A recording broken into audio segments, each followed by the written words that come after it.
आज के युग में भी इनका महत्व कम नहीं हुआ। सुनाने वाला और सुनने वाला अगर मर्यादा में है, जो मांगोगे सो मिल जाएगा। फर्क है, सुनाने वाला भी मर्यादा में हो और सुनने वाला भी मर्यादा में हो। आजकल ये भी प्रॉब्लम है कि आजकल हम लोग सिर्फ भागवत कथा को सिर्फ टाइम पास समझ रहे हैं, और जिस चीज की अधिकता हो जाती है उसका प्रभाव भी कम होता है। तो जब आपकी निष्ठा नहीं होगी तो लाभ नहीं मिलेगा, और जब आपकी निष्ठा होगी तो आपको निश्चित लाभ मिलेगा ही मिलेगा, इसमें कोई संशय नहीं।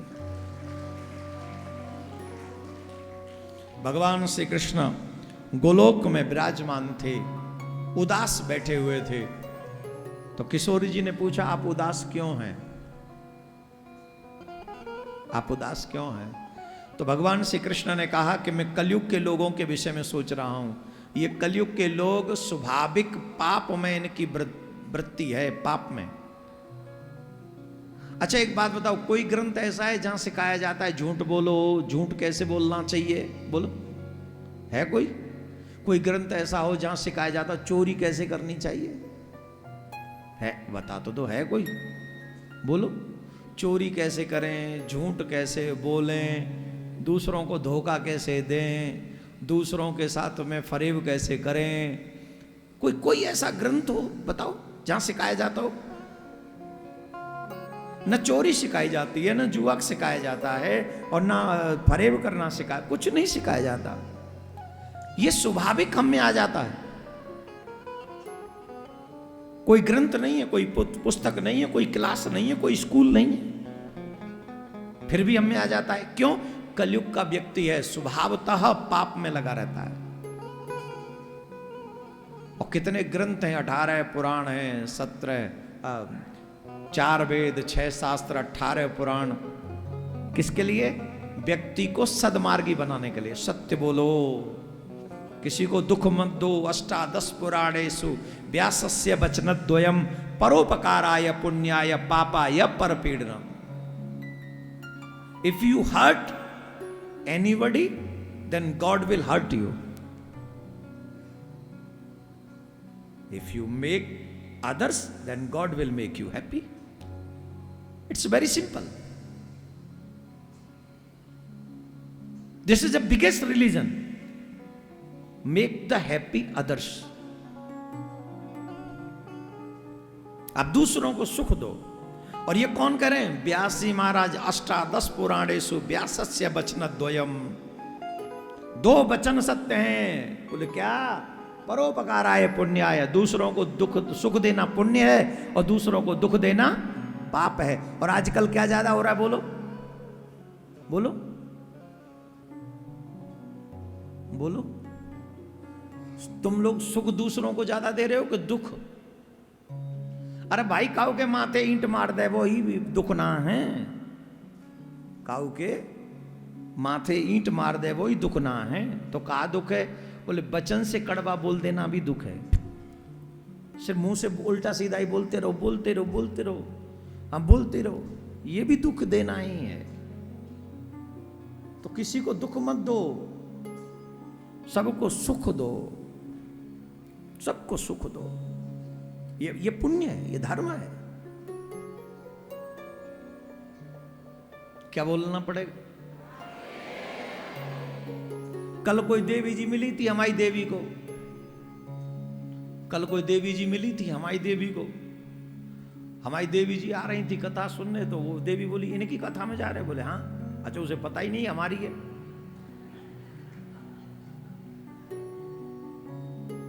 पता है वो क्या बोली? इनकी कथा में क्या मिलेगा? डांटते रहते सुबह से लेकर शाम तक। इनकी कथा में क्या मिलेगा? ये डांटते रहते, क्या सीखेंगे इनसे बच्चे? जब देखो जब डांटते रहते, चिल्लाते रहते।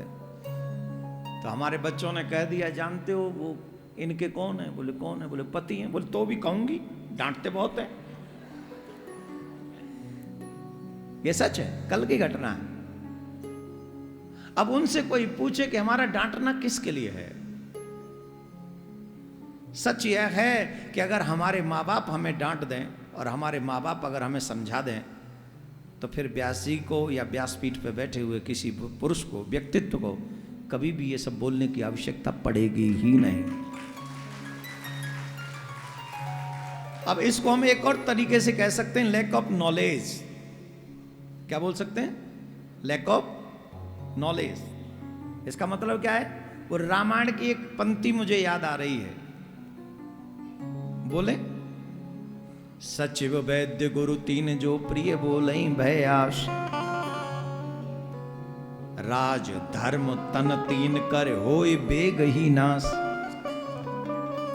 एक वैद्य, एक सचिव और एक गुरु अगर तुमसे प्रिय बोलते हैं तुम्हारे भय के कारण या किसी लोभ के कारण, तो तीन चीजों का नुकसान होगा। एक तुम्हारे शरीर का, एक तुम्हारे राज्य का और एक तुम्हारे धर्म का। वैद्य अगर मीठा बोलेगा तो तुम्हारी हेल्थ खराब हो जाएगी, सचिव अगर मीठा बोलेगा तो तुम्हारा राज्य चला जाएगा, और गुरु अगर मीठा बोलेगा तो तुम धर्म से पृथक हो जाओगे, तुम अधर्मी बन जाओगे। अब आप मुझे बताइए, मैं मीठा बोलूं कि थोड़ा ऐसे ही बोलूं? जोर से बोलो, जोर से बोलो। अरे जब अब तक ना बदलो तो अब कहाँ बदलूंगा? अब तो बदलने की उम्र गई, अब कहाँ बदलेंगे? वो तो उम्र ही कुछ और होती है जहां व्यक्ति बदल सकता है, अब बदलने की उम्र नहीं है। और हाँ, एक और बात सीख लें, ऐसे जिनको बुरा लगता हो, मेरे उद्देश्य पर ध्यान दीजिए। मेरा उद्देश्य आपके हृदय में धर्म को जगाना है, आपको डराना नहीं, आपको डांटना भी नहीं है। मैं तो आपका हित चाहता हूं। कई बार पिताजी डांटते हैं, माँ डांटती है, गुरु डांटते हैं, टीचर्स डांटते हैं। इसका मतलब ये नहीं वो हमारा हमसे प्रेम नहीं करते, वो हमसे सबसे ज्यादा प्रेम करते हैं, तभी तो डांटते हैं कि तुम्हारा कहीं नुकसान ना हो, तुम्हें कोई लॉस ना हो, इसीलिए तो वो डांटते हैं, वरना क्या जरूरत है। आजकल तो सगे भी नहीं डांटते, किसी पे समय ही नहीं है। बोलो राधे राधे। भगवान श्री कृष्ण उदास बैठे हैं। पूछा क्यों?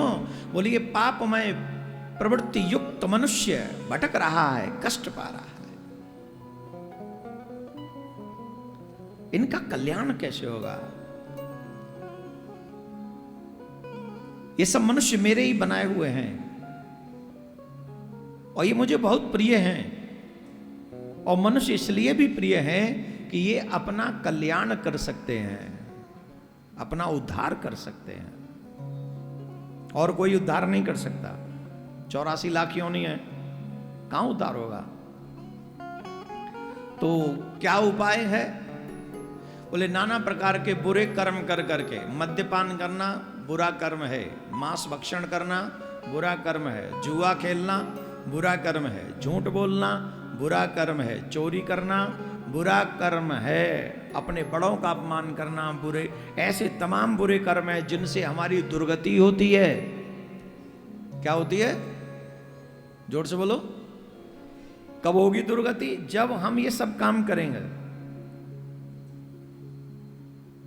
नहीं करनी चाहिए। तो सर्वेश्वरी राधा रानी ने पूछा आप इनके लिए क्या प्लान कर रहे हैं, क्या सोच रहे हैं? तो बोले मैंने सोचा है कोई हमारा जीव, कोई हमारा पार्षद इस पृथ्वी पर जाए और हमारी कथाओं का गायन करे और हमारी कथाओं को इनको सुनाए। जब ये हमारी कथा सुनेंगे, सत्य असत्य का पता चलेगा, धर्म अधर्म का पता चलेगा, जब इन्हें बोध होगा तो ये भटकने से बच जाएंगे। कौन जाएगा? तो श्री शुक को भेजा कि आप जाओ, और श्री शुक पृथ्वी पर आने के लिए तैयार हुए। और जब श्री शुक आ रहे थे, शुक माने राधा रानी की लीला में वास करने वाले तोता, श्री शुक, संस्कृत में तोते को सुख कहते हैं। तो वहां वास कर, लीला में ही प्रवेश है उनका। तो उनको कहा कि तुम जाओ। तो जब वो आ रहे थे तो मार्ग में कैलाश पर्वत पड़ा। ध्यान से सुनिए, आज का मनुष्य 4 रुपए कमा के भगवान की कथा से दूर भाग जाता है, और महादेव धन धन भोलेनाथ तुम्हारे कौड़ी नहीं खजाने में, तीन लोग बस्ती में लुटा दिए आप बसे वीराने में। कुबेर को कुबेर किसने बनाया? कुबेर को कुबेर किसने बनाया? जोर से बोलो। और सबसे बड़ा धनपति है कुबेर, और उसको धनपति बनाने वाले कौन है? महादेव। और महादेव कहाँ रहते हैं? शमशान में। कहाँ रहते हैं? कहाँ रहते हैं? काहे?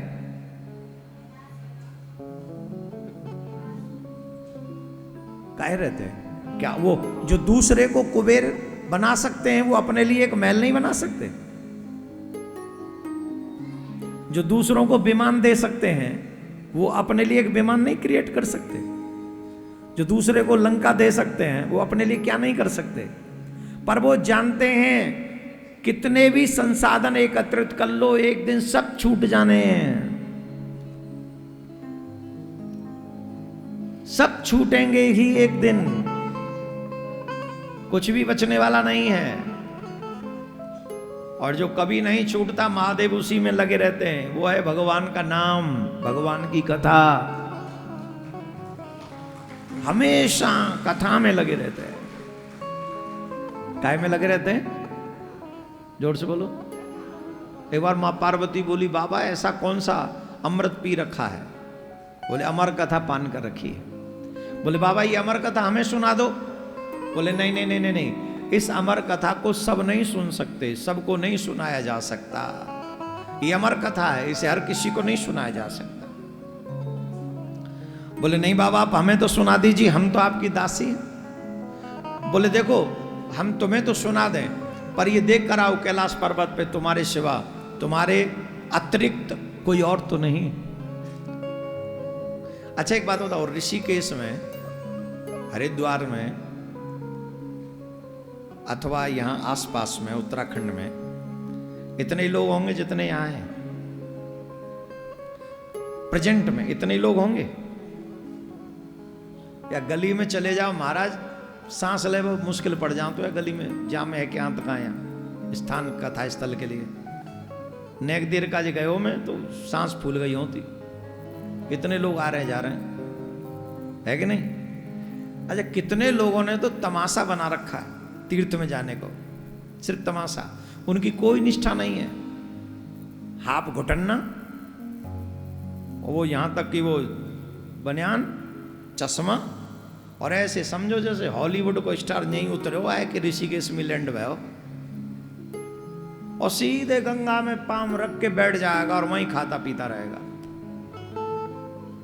और पूरी दोपहरी निकाल देगा। अभी आते यूं कहे अरे भैया धर्मात्मा, जा जून में आयो का है तू, कब दिसंबर में हुआ है कि गंगा जी नहा जा? भाई 25 दिसंबर से 31 दिसंबर भी तो छुट्टी होते हैं, एक दिन नहा जा गंगा जी आवे को। फिर अब कई को आ रहा गर्मी है ने ठंडो चलो है नहा ले। अब बताओ ये तीर्थ है? तीर्थ की भावना है? सही बताओ, तीर्थ की भावना नहीं है, अपने शरीर को सुख और ऐशो आराम देने की भावना है। तो जब इस भाव से आओगे तुम्हें कोई गंगा स्नान का पुण्य नहीं मिलेगा, कोई पुण्य नहीं मिलेगा, कभी भी नहीं मिलेगा। इसीलिए मैं बार बार कहता हूं तीर्थ में जाके सावधान, एक भी अपराध हुआ तो वज्रपाप होगा। दुनिया भर में किया हुआ पाप तीर्थ में मिट जाएगा, पर तीर्थ में किया हुआ पाप कहीं नहीं मिटेगा, वो भोगना ही पड़ेगा। यहां एक बार झूठ बोलोगे तो वज्रपाप हो गया, यहां एक बार किसी पे बुरी नजर डालोगे तो वज्रपाप हो गया, यहां एक बार भी आपने कोई ऐसा वैसा वीडियो देख लिया तो वज्रपाप हो गया, यहां एक भी चीज मन में बुरी आ गई तो ये वज्रपाप हो गया। कैसे बचोगे? इसीलिए तीर्थ में जाकर मर्यादित जीवन जीना चाहिए, जिससे ना सिर्फ मेरे जीवन की सुरक्षा हो अपितु मेरे तीर्थ स्थल की भी मर्यादा बनी रहे। जिस तीर्थ में जितने सत्कर्म होते हैं तीर्थ उतना ही जगता है, और जब तीर्थ में बुरे कर्म होने लग जाते हैं तो तीर्थ विलुप्त हो जाता है। और सनातनियों को ये बात सोचनी चाहिए कि हम तीर्थों में जाकर मद्यपान न करें। अभी हमारे मथुरा में एक होटल में 4 आदमी, पुलिस न्यूज़ छपी थी, हमने न्यूज़ देखा कि जुआ खेलते हुए वृंदावन में पकड़े गए होटल में। वो कहाँ से आए? बोले आगरा से आए। आगरा से कहाँ आए? वृंदावन। क्या करने आए? जुआ खेलने। वज्रपाप, तीर्थ बदनाम और व्यक्ति का सर्वनाश निश्चित है। और करने वाले कोई और नहीं, सनातनी थे।